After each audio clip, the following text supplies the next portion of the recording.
Hey guys, welcome back. Today I wanted to discuss risk management strategies as they pertain to futures. While there's a lot of coverage of profit factor, 4-to-1, 8-to-1, 14-to-1 win-loss ratios, I wanted to discuss the nuance of placing your stop losses and specifically discuss different kinds of days you might encounter and how they might differ. For example, last Thursday we had an uptrend, one-time framing up day. On a day like that day, you might consider placing a ATR stop loss that's trailing your position to the upside. And the reason for that is, while we have hindsight knowledge that the high was 51.08, when you entered here or here, the upside was not clear, and since you want to maximize as much upside potential as possible, that trailing stop at possibly 2 times ATR would be a great strategy to enact in that kind of move.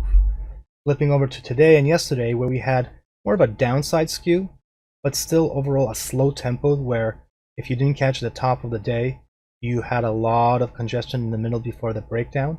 On days like today and yesterday, you might consider being, say, short or long, but against anchors.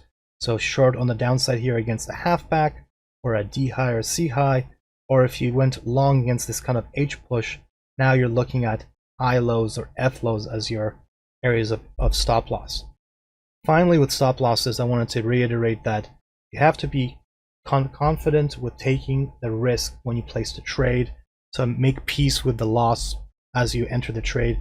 If the loss is too big, then size down accordingly, but be prepared to take the loss if it presents itself.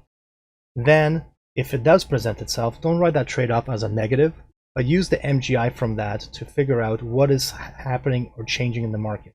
Was it just an unfortunate stop loss run and you got tagged?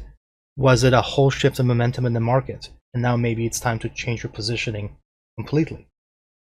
Let me know your best risk management strategies in the comments below, and I'll see you on the next one. Hi, my name is Martin from ShadowTrader SquawkBox, and I want to thank you for watching this video. If you enjoy this content, please hit the like and subscribe buttons. And if you want to trade with us live every day in real time, then look for the ShadowTrader SquawkBox link in the description below. See you in the room.